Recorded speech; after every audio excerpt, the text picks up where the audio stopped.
So when did you get into voice acting? Like when did all that start? It was 2014. I had bought the entire series of Death Note on DVD because I had got way back in 2012 these like little volume sets from Otakon, but I never finished the series. So I bought it online, watched the entire series, and I just loved it. It's such a good anime. I have the entire manga as well, and I have 2 of the like alternate universe books or something. I have the second live action Japanese film. Cool. I love the series, and I loved L as a character in particular. I thought the voice acting, especially for an English dub, was phenomenal. And the guy who did L was the best, in my opinion.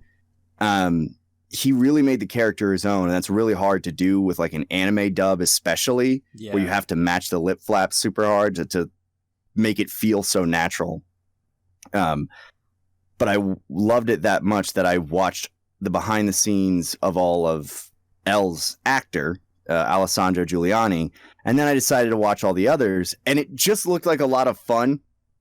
So I was just like, I really want to do this. I told my friends, they said, yeah, you could totally do this, because they all agreed I had like a pretty deep voice, at least out of the 3 of us. So they thought I could do it, and I just, from that point, I had a cheap cell phone.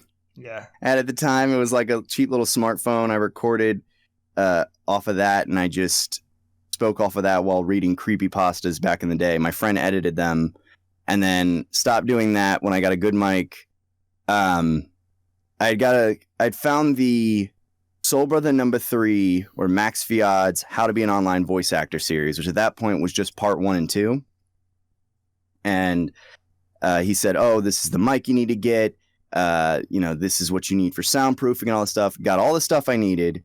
And at first I started auditioning on behindthevoiceactors.com, but I didn't like that site because it's very amateurish. Have you ever been on there? No, I was going to ask about that, and I was going to ask about voices.com too. I wanted to get your take on both of those. So, behindthevoices.com, maybe it's good now. Maybe it is. I don't know. At the time, all I was seeing was, and it seemed like this was the point, so it's not, I can't default them for it, if I use that word correctly. But basically, it was mostly fan dubs and a bridge series. That's mostly what you're going to find on them. Maybe like sometimes a fan dub of a game that didn't have like a dub, which was kind of cool. There was like no voice acting. It'd be kind of cool to dub that. But a lot of times it was, we're going to dub this manga. We're going to do an abridged series of this thing, or excuse me, sorry. Here's this audio drama. The problem was I got actually casted a lot. Like I got 10 roles in a month, but none of those projects came out. And then I got cast in a few more. One of them came out, or 2 of them came out, but the sound quality wasn't that good. A lot of people had really bad mics. I had one project where the director did not care and was not being like not communicating with anyone. And when I asked about it, they were just like, well, it is a fan project, so you just have to expect to wait. I'm like, okay, whatever. People were not taking it seriously on there.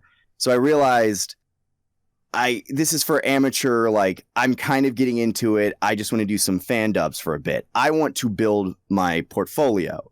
I want to build my name. Right. So I realized I had to get in projects that people were actually going to watch. If you do a fan dub, your friends might like it. You might show it off to a few people. It might get some views. I don't watch a whole lot of fan dubs. Maybe you disagree, but like, no, right. No. I like a bridge series. I like Team 4-Star and stuff. Bridge series, fine. Like Little Karibo, yeah, but fan dubs, nah, definitely not. But fan dubs are not that popular, so you're going to show them off to a few friends. Might get some people saying, oh, you did really good, but no one's really watching that.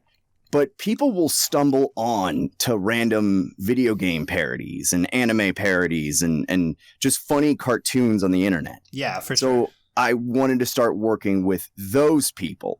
Those super talented animators, and that's what got me working on YouTube and Newgrounds and stuff, because I asked people, hey, do you hire voice actors? They said, yeah, we just need a demo.